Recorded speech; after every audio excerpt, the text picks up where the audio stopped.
Hello, hello, my beautiful witches. Welcome to Successful Witches, our podcast for indie romance lovers and writers, where we are absolutely obsessed with spice, smut, and happily ever afters. And today on the podcast, I have the Mistress of Dark Romance herself, our beautiful C.M Hutton, who writes spicy, dark, paranormal fantasy romance, often with queer gender characters. She enjoys turning darkness from past trauma into the written word in the most fucking beautiful way, I have to add, and lives on dark, smutty books and coffee, much like myself. So I feel that we are kindred spirits here on the podcast today. Welcome on in. Thank you so much for coming along and joining us. And I am so fucking excited to talk about your new book, Mistress of Souls. Welcome on in. Thank you. It is very, very exciting to have you here. And I feel very, very grateful that we've been able to squeeze this chat on in amongst release week. How are you feeling? Yeah. Let us all know the temperature check. Overwhelmed, but good. Like it's a mixture of things, but overall it's a good feeling. Some of the reviews coming in, they're mostly all very, very positive. Everyone seems to be loving Mariax and her whole vibe, and the fact that she's the main thing. Like usually with a why choose, it ends up being a lot about the male characters, but in my stories about her and her relation to them, not the opposite, which seems to happen a lot. Yeah. So, yeah, she is just a fabulous character. We have to start off by saying that our Mistress of Souls herself, Mariax, is just absolutely wonderful. She runs a sex dungeon for supernaturals. And I have to say that so far because I have been furiously reading this book ever since it came out, because it's only been out for a few days now, hasn't it, at the time that we're talking? It's out on Saturday, the 20th. Yeah, so I've been kind of, whisking myself away for a few minutes of time to read. And the world you have created, like for a start, I just have to say the names of the places that we've visited so far and where I've got up to, I am just fucking obsessed with. So we've got the Snuggle Palace is her building that the sex dungeon is housed within. Right. And we've also got a bookstore called Tightly Bound, and I'm just like that. Right, it's perfect. Yes, it's so good. Not for this book, but I will eventually. I'm doing a series of witch standalones at some point. It's just an idea I've had, and the witch who owns that will get her own book eventually, because I just love the name so much that I'm like, she's got to have her own book, because it's it is so good. It is so good. So take my money already. So to get us started, can you give us a little bit of insight, magic, wisdom, how you got started on your author journey? Because I just love diving into everyone's kind of background as they come into indie romance. Yeah. Well, it was interesting as far as it's not like an aha moment, like I'm going to do this brilliant thing. I have chronic anxiety, ADHD, like the works of things. And I never felt confident enough to do anything on my own. Until now, I've never actually done anything in my adult life that I can be like, I did a thing.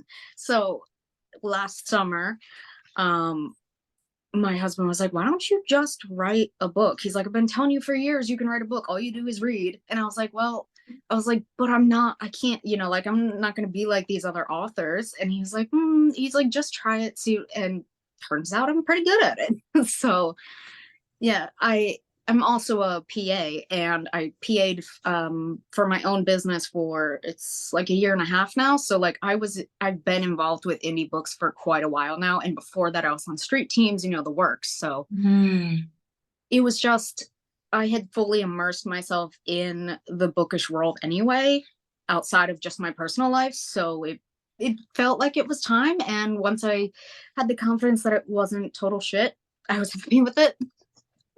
Yeah.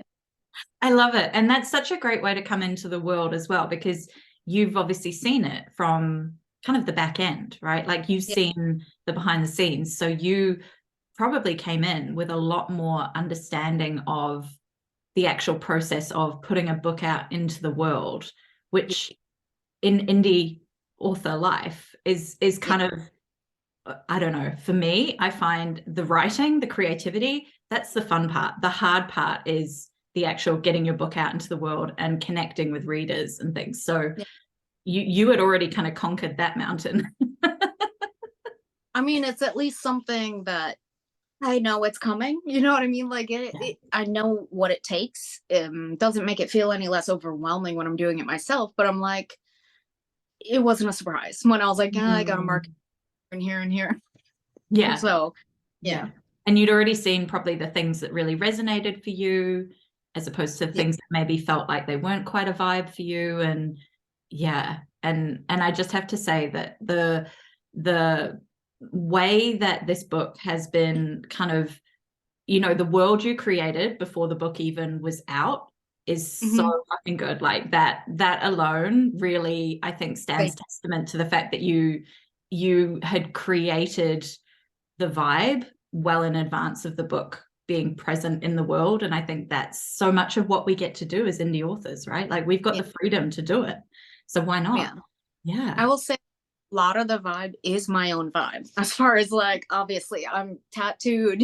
Like uh, the lifestyle, everything's somewhat of who I am. Like obviously as indie authors, we put parts of ourselves into characters and I'm really a blend of all of them. My Mm. husband version for some of them, it's just like, but I really just wanted like a smutty, but also comforting and working through stuff kind of vibe. It's a weird vibe to describe out loud when I'm not writing because I can't speak as eloquently as I write, but it was fun though. Yeah, creating the world. And that did take a lot more on the editing end because I was missing a lot of stuff for world building and I didn't, new baby Mm. author. I didn't know all the stuff that I needed, but got it figured out in the end. Oh, and that's always with, you know, the process of we don't know what we don't know. And I think I possibly would like, I can really resonate with that because I think for me, I'm quite in my first draft or as I'm going through and getting things out, the sort of fleshing out or the color to the room essentially comes later for me. Like I'm adding things in rather than having the problem of, I know a lot of authors kind of have too much and then they've got to take it out. I'm always the author that's having to like put things in. Yeah. Yeah, I had let's see, when I first put it through editing, it was at 89,000 words and by the time I published it's at 98 something. So I mean, I added 10,000 just in editing. Yeah. So, I mean, that tells you a lot right there. I did cut the original, like, oh God, I don't even know what draft it was. I've hacked it apart many times, but the original draft took place a lot in the past, in Mariax's past. So I got to know her and her ex daddy Dama really well from that, but it didn't fit with what I wanted to do in the book. So I ended up cutting 25,000 words like early on and hurt, but I still can use those scenes, which is good. Just Mm. like period, spread out a little bit throughout the series because it's going to be a trilogy. So at least I'm not totally just, it's just unusable material because that fucking sucks. Yeah, I know. It's like, oh, good God, I have to like cut all of this creative, you know, kind of labor that I've put onto the page. Yeah, yeah. So I mean, you mentioned that there is a lot that comes out of your own lived experience and life, and as we do as indie authors, we put ourselves, you know, in various different ways onto the page. Yeah. What was kind of the big inspiration for Mistress of Souls for you?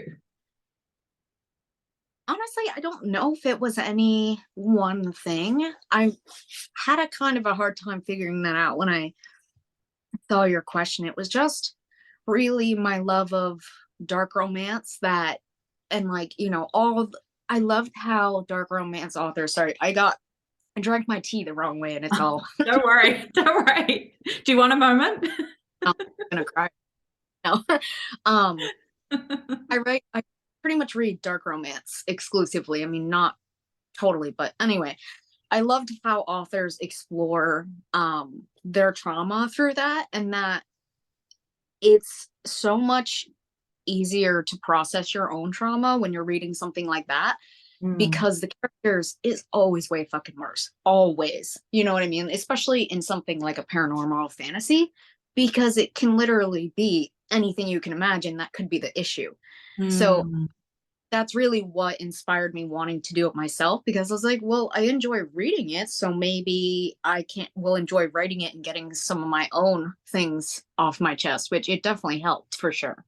And that's, I think, the beauty of how our readers connect, right? Because they see themselves in parts of the character, or maybe the whole character, or just elements of the story. And I think that's why, you know, having these spaces where we can dive into and find things that really resonate, and seeing it in a fictional setting is just does something incredibly healing for people. And as you say, even for yourself as a writer, just having the opportunity to write it down and process it, it's kind of, yeah, it's a beautiful thing. And I think even though we're talking about something that is like a spicy book set in a paranormal world, and you know, a sex dungeon, and we're talking about like a mistress domme, and like all of these things that for some people might not be relatable, but there are going to be so many elements. Like even just we have to obviously talk about the other main characters that come into Mariax's world as well, Hunter being one of them. Yeah, he's definitely very something. Yeah, he is a whole lot of something. And one of the scenes that is quite early on in the book, where they're basically talking, well, after they've met, and they're talking about how, you know, he's an alpha, he's a lycan, he's got all this responsibility for his pack, and you know, on the outside he's this very kind of like alpha hole, like, you know, Yeah.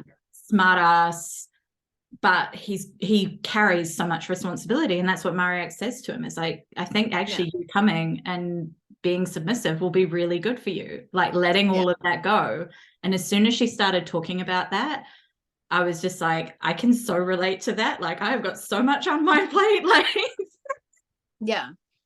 And you know, that obviously Mariax knows that is because she was a submissive herself for 2 years or whatever. It's a ridiculous amount of time, but she's a demon. So, and Inferno time doesn't work the same way as it does in the human realm. So on a and that's scale, where you can't. she escaped from prior to Yes. kind of us coming into Yeah. the Mistress of Souls world, right? Yeah. Yeah. Inferno is essentially hell, the underworld, whatever you want to call it. But yeah, that's what it's meant to replicate. But it does definitely resonate with, I think a lot of people are gonna be like, that's interesting to even think about, especially if you've not been, you know, if you don't know much about the dom sub dynamic at all. Like it's an eye-opening concept to think, because everyone's like, an alpha submissive, that doesn't sound right. It's like, well, it's possible, and it actually is really good. And actually I was having a conversation with someone about this the other day, that we were talking about how it's that concept, but it doesn't mean that it's across the board, right? Like being a submissive for someone is so much about the person that you trust and you build that relationship with. And I really love that you wrote that into their character dynamic, because again, I don't want to spoiler it for anyone who's watching or listening who hasn't yet get into this book. But when they first meet, it's really fiery chemistry, and they're basically more or less intending to fuck each other's brains out, like within moments of coming across each other. But then they actually build a relationship over the next year that is based on him coming to the club and learning to be her submissive. And I really love that that's what you've written into their dynamic, that it's like, no, they've built that trust over a really lengthy period of time. Yeah. I mean, it's definitely not something that can happen instantaneous for anyone, to be realistic, you know, so it might have been technically insta lust, but they didn't act on it So yeah, I really enjoyed that as well. I'm proud of them, you know what I mean? Yeah. Like, Yeah, I do. I felt that. I was like, proud of you guys. Like yeah, you clearly have developed some like character growth here in this moment of not just acting on impulse that probably has driven you for a very, very long time. yeah, Yeah. definitely. Yeah, and I am yet to get to the part where we see the inevitable kind of next phase of their relationship. So I'm very much looking forward to that because we have immaculate tension going on already. It's a lot of fun for sure when they finally get together. Yeah. So we've already kind of, I guess, like touched on it a little bit in terms of what to expect, but can you kind of, I don't know, in with your insight, obviously, into not only the book but the characters and where things are headed beyond just this. Can you give everyone a quick kind of what to expect when they're coming into the Mistress of Souls world? Well, first of all, it's not the main dynamic, but yes, it is a wide choose. And no, it's not your typical reverse harem, although there are two male main characters. It's very much a fluid sexuality as far as like Mariax is pansexual. She doesn't care about even because you know she's a demon, so she's like, I don't care what you are, what kind of being, whatever, it doesn't matter. So with her, you know, you have that aspect, and then you have hunters by, and it's a whole thing. So that is something I wanted to put out there for the people that don't enjoy when there is crossing over of, you know what I mean? And I think it's really So are we talking about swords crossing or crossing over between like both. Like, you know what I mean? There's yeah. both. There, We've got both people. it's more of a throuple vibe is essentially what I'm going for in a simple way to say that. Yeah. Um, Which actually is yeah. something that Hunter points out, I think, when we first meet him, or we get his first point of view chapter, I think, that he actually points out that that is the thing he's looking for, is a Yeah. throuple situation. Yeah. So I think, yeah, it is really interesting that that's kind of the thing he's been yearning for. And lo and behold, Mariax Right. and her world comes along. Yeah, like it wasn't something that he stumbled onto. He's known for Mm. however much that's what he wants. And I think that's really beautiful that he knows that and strives for that and knows he's not that he wouldn't be happy with it, but that's like his goal relationship. Yeah. Otherwise, let's see what else to expect. Definitely dark. It sounds like it's all super fun, but there are a lot of darker themes involved as far as past trauma, actual dark things like Mariax in her past was a torture demon in Inferna. So and in their servitude, they have to go through training essentially, and they have a buddy that they practice on each other. So there are some detailed descriptive scenes of those things. She has nightmares, PTSD. So there are darker elements that might throw some people. So definitely check your trigger warnings on those for sure. But all that comes into play with the more fun BDSM dom sub. Like it's all interconnected with the darkness. Let's see what else. So yeah, it's spicy, obviously, very spicy. There's it's not a whole lot right from the beginning. It's not just like full on sex scenes like all over the place. It's more interconnected, smaller scenes, at least at the beginning. Forbidden romance, enemies to lovers. I don't even know. There's a ton of tropes. And like I can't even remember all of them, and people are finding new ones. I'm like, okay, yeah, it's a never-ending list of all the different things. So yeah. And I think people are going to see different things in it for themselves, right? Because, you know, when you were saying about the kind of relationship dynamic of this book, I actually immediately started thinking, I was like, from what I've read so far, one of the key relationship dynamics is actually like Mariax with herself, right? Because she's gone through so much trauma and she's healing from that, and she's trying to move on from that, but there is a lot like dragging her back constantly. And, you know, certainly she's been, I guess, in a situation where she's been taking care of herself, right? Like, you know, on multiple levels with her magical tail. Yeah, that was the last thing that is shape. So she's a demon. She has her horns and a tail, but the tail itself can shapeshift into literally anything she wants. Hmm. I mean, it's obviously still attached to her when it's changed into whatever it is, but it adds a. Sorry, my dog just came in and pushed the door into me. It adds another element that's really fun because, again, anything could happen with it, literally, and anything I can imagine can happen with her tail. So that's really fun. Yeah. Yeah. And she uses it for not only her like domme role, essentially, that's Right. her I guess implement of choice at times in the book, but also it can do a whole lot of good things for herself as well.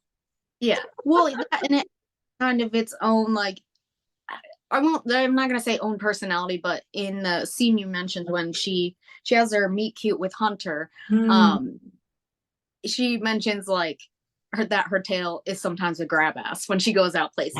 Yeah, I love that. I love that it's kind of got a mind of its own, especially when she's drunk. And yeah, hilarious because I'm like, I mean, you know. So anyway, yeah, the tail's definitely a lot of fun and can be used in many ways. So it's if people, it's something to expect for sure. Like there, sorry, my alarm. A lot of tail, not just tail play, tail things. I don't know how else to say it, but yeah, activity. I think we just need to say there's a tail, you're going to be into it, like yeah. And I don't want, because obviously I personally have got up to a scene in the book where we have a very sexually charged moment in the forest between Hunter and a mysterious dark tattooed stranger. How much are we allowed to talk about the mysterious dark tattooed stranger, or should we keep that a surprise for our readers? Oh, you can talk about it because it does.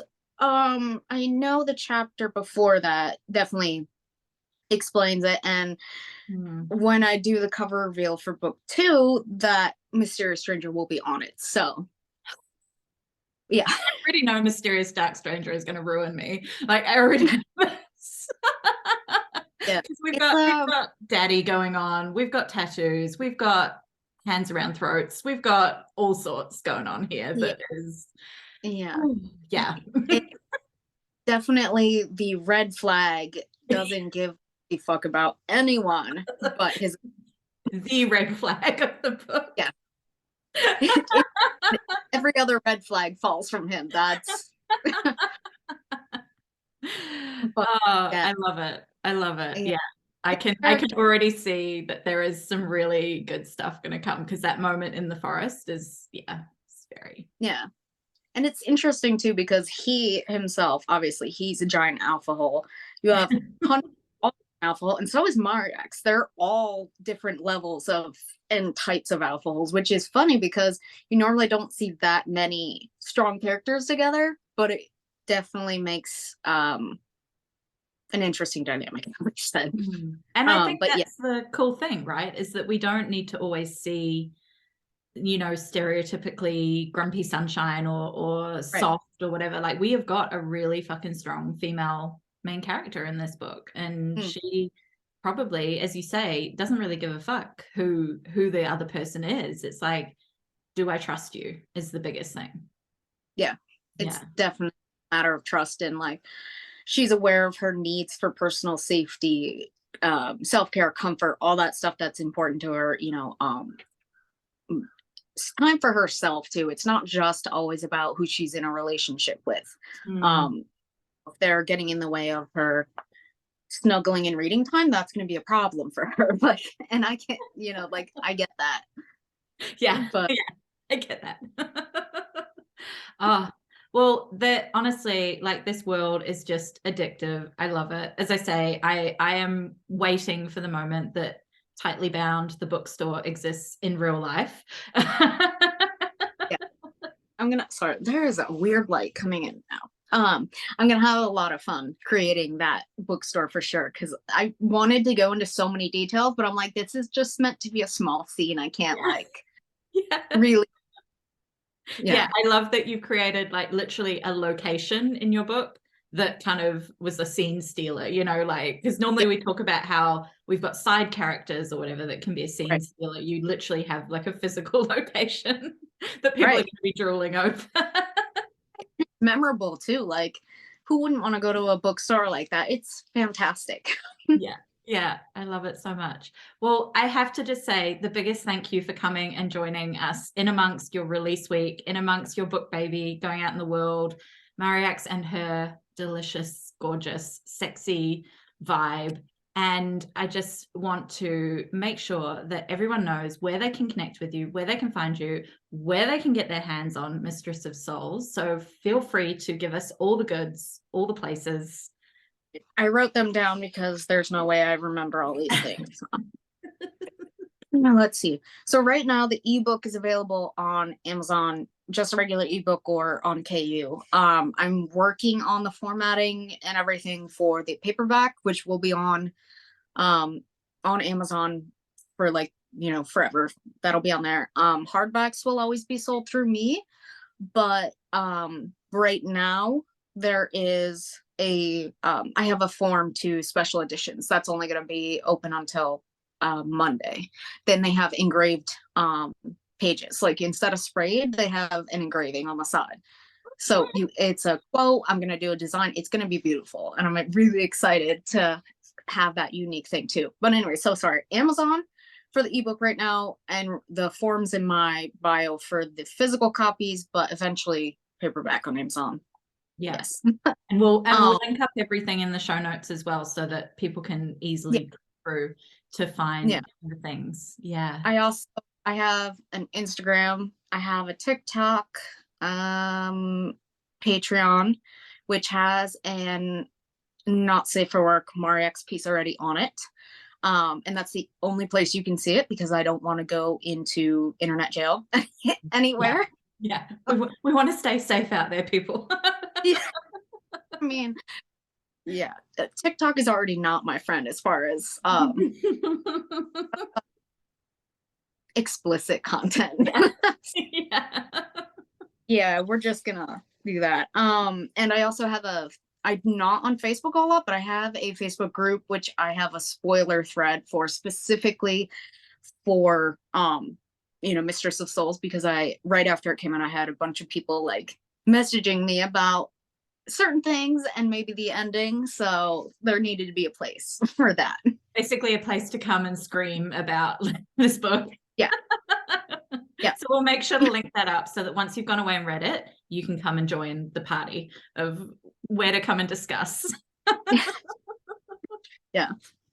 Oh, I love it. Thank you so incredibly much for coming and for chatting with us. And we are, of course, going to be having you back on, because as more of this world unfolds, we are going to have to talk more. And I am quite possibly going to be in that spoiler thread screaming about this book as I get through the next next part of it. I can already tell. Yeah. Yeah. Oh, this was amazing. Thank you, my love. And thank you, everyone, for tuning in. As I say, remember, all the links will be in the show notes. You can connect with us. We are at successful.witches everywhere. And I am at Elliot Rose Author. Thank you for joining us. Thank you for being with us, gorgeous. And we'll see you on the next episode. Bye.